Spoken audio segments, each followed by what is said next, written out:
सिद्धार्थ टाकळकर. 10वीच्या विद्यार्थ्यांकरता जे आता SSC बोर्डाची परीक्षा देणार आहेत, तर त्यांच्याकरता आपण पेपर कसा लिहायचा, अभ्यास कसा करायचा याबद्दलचं मार्गदर्शन करणारी व्हिडिओची मालिका ही आपण सादर करतो. त्यातला हा एक व्हिडिओ. पेपर लिहिताना म्हणजे उत्तरपत्रिका सोडवताना खूप वेळा असं होतं की मुलांना वाटतं की मी सगळं उत्तर लिहिलेलं आहे, माझे सगळे पॉईंट्स कव्हर झालेले आहेत.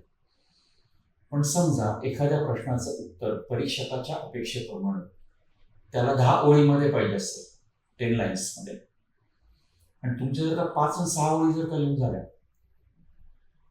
भले पॉईंट्स तुम्ही सगळे कव्हर केले बरं का, मग परीक्षकाला काय वाटेल? एकतर मी तुम्हाला मागं सांगितलेलं आहे की प्रत्येक शब्द वाचणं हे अवघड असतं, पण मग पॉईंट्स तर तुम्ही सगळे कव्हर केले पण एक्सप्लेन कमी केले का असं वाटतं, मग मार्क जाण्याचा धोका असतो. म्हणून एक असं बंधन म्हणा, पथ्य म्हणा, एक नियम म्हणून लक्षात ठेवा की एका ओळीमध्ये 6 ते 7 पेक्षा जास्त शब्द हे लिहायचे नाहीत. कारण काय होतं की तुम्ही बघा आता घरी गेल्यानंतर किंवा तुम्ही एखादी उत्तरपत्रिका जेव्हा सोडवता, शाळेतली परीक्षा असेल, त्याच्यामध्ये एकेका ओळीमध्ये तुमचे 10, 12, 13 शब्द बसतात. आणि जर का एवढे शब्द बसले तर काय होतं की जे 10 ओळींमध्ये उत्तर व्हायला पाहिजे ते तुमचं 5-6 ओळींमध्ये होतं. म्हणून एका ओळीमध्ये 6 ते 7 शब्द एवढेच लिहायचे. पण तुम्ही म्हणाल की आता आम्ही अक्षर मोठं करायचं का, अक्षर बारीक करायचं का? काही करू नका. 2 शब्दांमधली गॅप आहे ना, ती कमी जास्त करायची. म्हणजे तुमचे एका ओळीमध्ये समजा तुम्ही 10-11 शब्द लिहिताय, मग काय करणार? 2 शब्दांमधली गॅप आहे ती वाढवायची, म्हणजे 6-7 शब्द बसतील. मग ऍडिशनल जे 3-4 शब्द आहेत ते तुमच्या पुढच्या लाईनवरती येतील.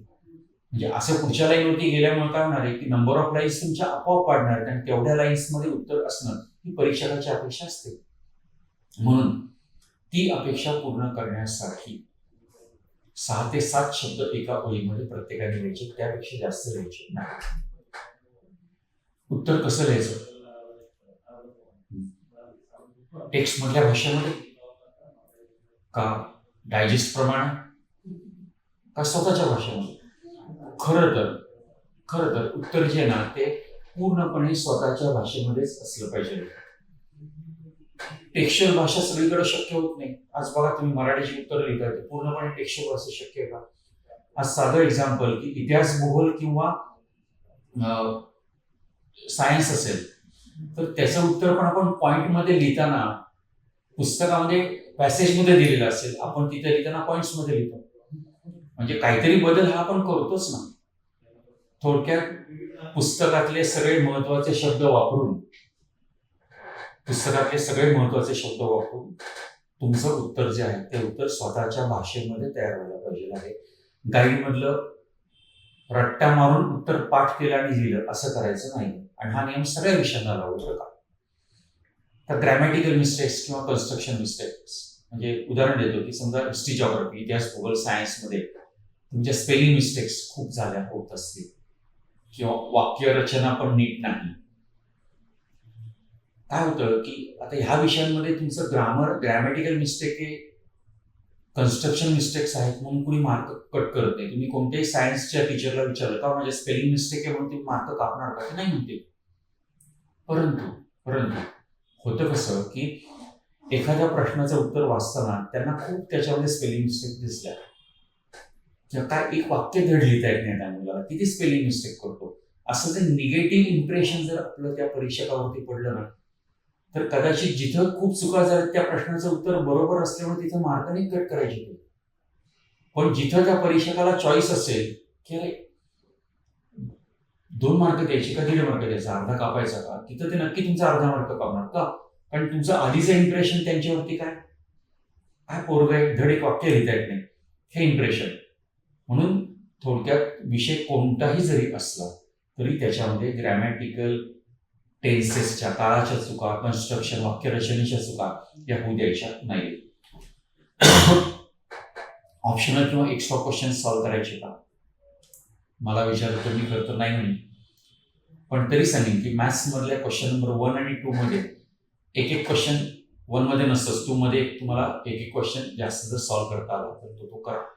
का? कारण ते प्रश्न सोपे असतात. खूप वेळा अशी चूक लक्षात येते की उत्साहाच्या भरामध्ये सोपं सोपं असतं ते मुलं सोडवतात, त्यावेळेला उत्साहाच्या भरामध्ये काहीतरी बारीक सिली मिस्टेक होऊन जाते. म्हणून जर वेळ मिळणार असेल आणि तुम्हाला जर का भीती वाटत असेल की सिली मिस्टेक माझ्या खूप होतात, तरच ऑप्शनल एक्स्ट्रा क्वेश्चन सॉल्व्ह करा मॅथ्समध्ये. अदरवाईज कोणत्याही सब्जेक्टला एक्स्ट्रा क्वेश्चन सॉल्व्ह केला नाही तरी चालेल.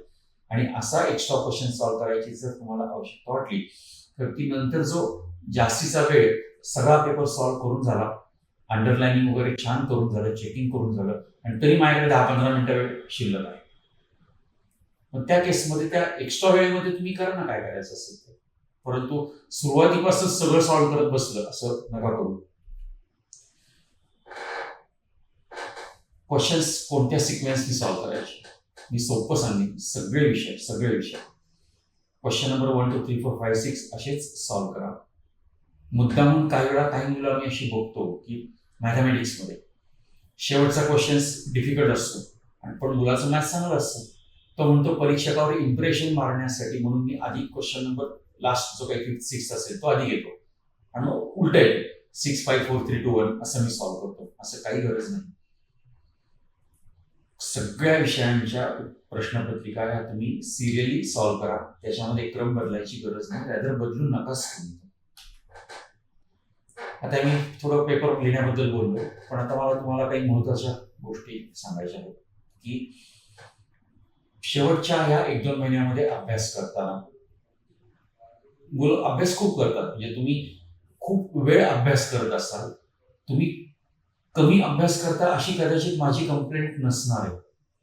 पण माझी कंप्लेंट तुमच्याबद्दल ही नक्की असणार आहे की तुमची अभ्यासाला बसतानाची पोझिशन आहे ना, ही पोझिशन आपण खुर्चीवरती बसतो ना, म्हणजे ह्या पोझिशनमध्ये, ही पोझिशन जी इथं आपली पाठ टेकलेली, इथं आपण बसलेलो आहे, इथं खाली पाय सोडलेले, या पोझिशनमध्ये पाहिजे. किंवा मांडी घालून खाली बसलं तरी चालेल. थोडक्यात पाठीचा जो ही स्पायनल कॉर्ड मणका म्हणतो ना, तो ताठ म्हणजे अगदी असा ताठ पाहिजे असं नाही, पण आडवं पडून अभ्यास नाही करायचा.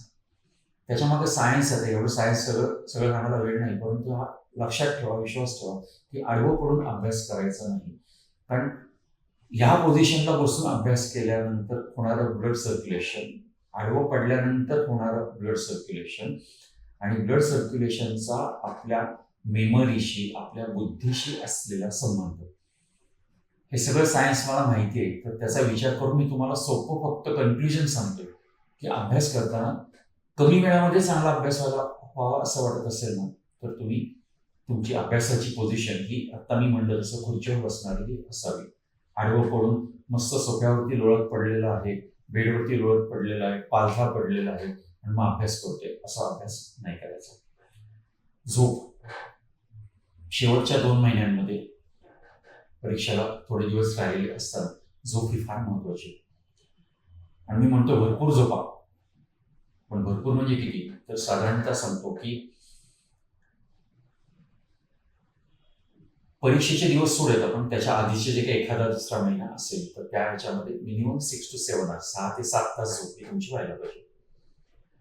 आणि परीक्षेच्या दिवशी म्हणजे आता उद्या समजा माझा मराठीचा पेपर आहे, तर आदल्या दिवशी मी जे झोपणार ना, तर ती झोप तर मला 8 तास पाहिजे. 8 तास.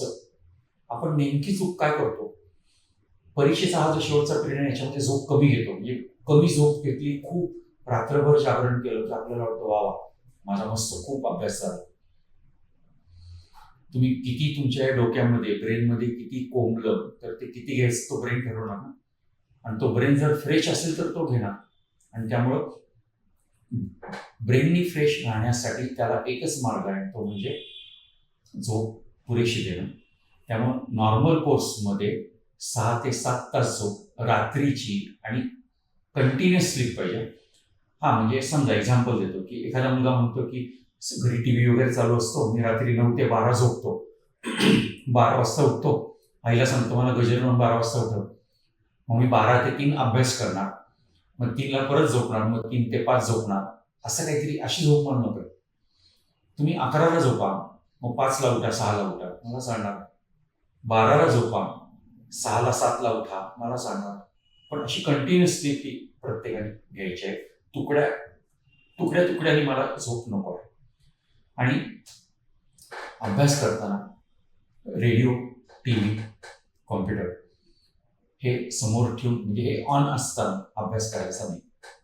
आता 2 वर्षापूर्वी आम्ही सांगायचो की मोबाईल पण बंद ठेवा, पण आता तुम्ही मोबाईलवरतीच सगळं करता, त्यामुळे मोबाईल बंद करा असं सांगताना अवघड आहे. पण तरी रेडिओ, टीव्ही, कॉम्प्युटर हे बंद. सेल्फ स्टडी करत असताना मोबाईल पण मला बंद हवा आहे, आणि तर सगळंच मला बंद पाहिजे. कोणत्या वेळेला अभ्यास करायचा? रात्री जागून पहाटे उठून कधी? मी म्हणतो आता नवीन जनरेशनच्या एक्सपेक्टेशन प्रमाणे तुम्ही अभ्यास कधी करा. म्हणजे पूर्वीच्या जनरेशनला सांगितलं जायचं की पहाटे उठून अभ्यास करा, चांगलं लक्षात राहतं. पण असं जेव्हा आम्ही सांगायचो किंवा आम्ही तसाच अभ्यास केलेला, पण त्याला आम्ही रात्री खूप लवकर झोपायचो. म्हणजे 9-9:30ला झोपायचं, म्हणून आम्हाला पहाटे 5ला 4ला उठणं शक्य व्हायचं. आता तुम्ही झोपता किती वाजता? जेवणच जर का 9:30-10ला होतं, त्याच्यानंतर टीव्ही बघणं, मग झोपायलाच 11-12 वाजत असतील, तर मी तुम्हाला 4 वाजता उठा असं कसं म्हणणार? म्हणून अभ्यास कोणत्या वेळेला काय करायचं ते मी जे सांगतो ना, ते टेक्निक लक्षात घ्या. जेव्हा तुम्ही फ्रेश असता, आता प्रत्येकाची फ्रेश असायची वेळ वेगळी असते. पण एखादा मुलगा म्हणजे रात्री छान झोप झाली, म्हणजे 6-7 तास, सकाळी उठून आंघोळ करून मी एकदम फ्रेश आहे. जेव्हा फ्रेश असाल ना, तर त्यावेळेला तुम्ही रिडिंग आणि लर्निंग करायचं, म्हणजे वाचन आणि पाठांतर हे फ्रेश असताना करायचं. आणि जेव्हा तुम्हाला खूप कंटाळा आलाय, काय कटकट आहे ना, 10वी कुणी शोधून काढले काय कळत नाही, किती अभ्यास करायचा वगैरे, असं जेव्हा निगेटिव्ह थोडंसं फिलिंग असतं, त्याला मात्र रायटिंग करायचं. आणि यातला महत्त्वाचा फॅक्टर फक्त मी सांगतो, मी सगळं त्याच्यामागचं सायन्स नाही समजून सांगत आहे, की तुम्ही जेव्हा रिडिंग लर्निंग करताना, वाचन पाठांतर करताना, मेंदूने आपल्याला कॉपरेट करायचं की नाही हे ऑप्शनल असतं. आणि म्हणून खूप वेळा असं होतं की आपल्याला एखादी गोष्ट पाठ करण्यासाठी 2 वेळा, 3 वेळा, 4 वेळा, 5 वेळा वाचायला लागतो, कारण मेंदू फोकस करत नसतो. पण रायटिंग करताना मात्र काय होतं की तुम्ही एक वाक्य जर लिहायचं म्हटलं ना, तर ते वाक्य जोपर्यंत तुम्हाला तुमचा ब्रेन सप्लाय करत नाही, मेंदू देत नाही, आठवून देत नाही, तोपर्यंत तुम्ही लिहू शकत नाही. म्हणून रिडिंग लर्निंग हे फ्रेश असताना आणि थोडं कंटाळलेल्या अवस्थेमध्ये असताना रायटिंग करायचं, हे लक्षात ठेवा. हे स्टडी टाइम. आता अभ्यास करताना साधारणतः शेवटच्या दीड महिन्यामध्ये अशी काळजी घ्या की रोज कोणत्या तरी एका विषयाचा एक तरी पेपर हा रायटिंगमध्ये तुमच्याकडनं न बघता सॉल्व्ह करून व्हायला पाहिजे. मग त्याचं टाइम टेबल करा तुम्ही. 1 तारखेला मी मराठी घेईन, 2 तारखेला मी इंग्लिश घेईन, 3 तारखेला सायन्स 1 घेईन, असं तुमचं टाइम टेबल तयार करा. आणि कोणताही एक पेपर घ्यायचा, त्याच्यामध्ये सरप्राईज एलिमेंट आणता आला तर बघा. की समजा तुमच्याकडे एखादा क्वेश्चन पेपर सेट आहे, त्याच्यामध्ये समजा 5-5 पेपर दिले. आईला सांगायचं की आता आज मी हिस्ट्रीचा पेपर मला सॉल्व्ह करायचा आहे, त्या 5 पैकी कोणता करू तू मला सांग. मग आई सांगेल तो पेपर करायचा. मे बी आईला त्या हिस्ट्रीमधलं काही माहिती पण नसेल, पण हा सरप्राईज एलिमेंट आहे ना, की आई कोणता पेपर सांगणार आपल्याला काय माहिती. पण अचानकपणे एखादी प्रश्नपत्रिका समोर आल्यानंतर आपल्याला आठवतं का हे बघा. आपण आपल्या मेंदूला, ब्रेनला आठवण्याची सवय लावत नाही. आपण काय करतो, सगळा अभ्यास आहे ना, तो आपल्या डोक्यामध्ये आपण कोंबून ठेवतो, साठवून ठेवतो. तो साठवून ठेवला तरी तो आठवून पण बघायला पाहिजे ना. आणि ते आठवण्याचं काम हे क्वेश्चन पेपरच्या माध्यमातून होतं. त्यामुळं क्वेश्चन पेपर रोज कोणत्या तरी एका विषयाचा एक पेपर हा रायटिंगमध्ये सॉल्व्ह करून व्हायला पाहिजे. हे बंधन शेवटचे दीड महिना तुम्ही नक्की पाळायचं आहे. आणि परीक्षेला जाताना, जे समजा 11 वाजता तुमचा पेपर आहे, तुम्ही 10 वाजता घरातून बाहेर पडणार. समजा तुम्ही सकाळी 6 वाजता उठले, आता 6 ते 10 या 4 तासामधला 1-1.5 तास वेळ तुमचा आवरण्यामध्ये गेला. 1-2 तास तुम्हाला अभ्यासासाठी मिळाले. त्या वेळामध्ये अभ्यास काय करायचा? नॉर्मली मुलांना सवय असते की सगळं टेक्स्ट आहे, डायजेस्ट आहे, क्लासची वही आहे, शाळेची वही, ते सगळं एकदा गो थ्रू करायचं, पडापडा गो थ्रू करायचं. म्हणजे सगळं एकदा बघून झालं की त्यांना वाटतं वाव, झालं बाबा एकदाचं बघून. त्याचा काहीही उपयोग होत नाही. त्या शेवटच्या 2 तासामध्ये तुम्ही अभ्यास कशाचा करणार, तर आपल्या चुकांचा अभ्यास करायचा, जे आतापर्यंत आपण कोणत्या मिस्टेक केल्या आहेत. त्यामुळे तुम्ही शेवटचे महिना 2 महिने जो अभ्यास कराल ना, तेव्हा तुम्ही पेपर सोडवायला घेतला किंवा धड्याखालचे प्रश्नोत्तर पाठ करायला घेतले, लिहून बघितले, तर त्या तुम्हाला ज्या डिफिकल्टी आलेल्या आहेत ना, त्या डिफिकल्टी सब्जेक्ट वाईज फक्त लिहून ठेवायच्या, की ह्या प्रश्नाच्या उत्तरातला हा पॉईंट काही केल्या लक्षात राहतच नाही. या टाईपच्या सम सॉल्व्ह करताना, गणित सोडवताना माझ्याकडनं ही सिली मिस्टेक झाली, इथं मी प्लसचं मायनस घेतलं, इथं मी हे सम सॉल्व्ह करताना मी चुकीचंच लिहून घेतलं, समच चुकीचं लिहून घेतलं, गणितच चुकीचं लिहिल्यानंतर चुकीचं सोडवणार ना. अशा ज्या प्रकारच्या मिस्टेक आहेत त्या सब्जेक्ट वाईज एखाद्या वहीमध्ये कागदांवरती अशा लिहून ठेवा. आणि शेवटच्या 2 तासांमध्ये परीक्षेला जाण्यापूर्वीच्या त्या ज्या मिस्टेक्स आहेत ना, त्या फक्त बघून जायच्या. म्हणजे काय होतं की ब्रेनला ताजं लक्षात राहतं आपण कोणत्या प्रकारच्या चुका करतो. कारण ज्या प्रश्नाचं उत्तर तुम्हाला 2 महिन्यापूर्वी येत आहे ना, त्या प्रश्नाचं उत्तर तुम्हाला परीक्षेमध्ये बोर्डाच्या पेपर देताना ते येणार आहेच आहे. पण तुम्हाला काय येणार नाहीये, तुम्हाला येणार अशा गोष्टी नाही की ज्या तुम्ही आज चुकताय. त्या चुकांकडे तुम्ही लक्ष दिलं नाही तर त्या चुका तुम्ही रिपीट करणारच आहात. म्हणून फक्त चुकांवरती फोकस करायचा आणि शेवटच्या 2 तासामध्ये जाताना त्या चुका परत बघून जायच्या. म्हणजे ऍक्च्युअल बोर्डाच्या पेपरमध्ये त्यातलाच काही प्रश्न आला तर तुम्ही काय करता, तो प्रश्न सोडवायला घेताना आधी तुम्हाला ब्रेन जागा करतो, मागच्या तुझा हा पॉईंट राहिला होता बरं का, मग जो पॉईंट राहिला होता ना तो आपण आधी लिहितो आणि बाकीचे पॉईंट तर येत असतातच ना आपल्याला, म्हणजे आपलं उत्तर परिपूर्ण तयार. त्यामुळे तुम्ही अभ्यास करताना आत्तापासूनच तुमच्या चुका ज्या आहेत त्या चुका सगळ्या पॉईंट आउट करून ठेवायच्या आहेत. शेवटच्या काही दिवसांमध्ये शक्यतो बाहेरचं खाऊ नका, कमी खा. कारण बाहेरचं खाणं, त्याचं डायजेस्ट होणं, ते डायजेस्ट होण्यासाठी आपल्या ब्लडचा जास्तीत जास्त वापर होणं, परत सायन्स आहे त्याच्यामध्ये, मी सगळं सांगत बसत नाही.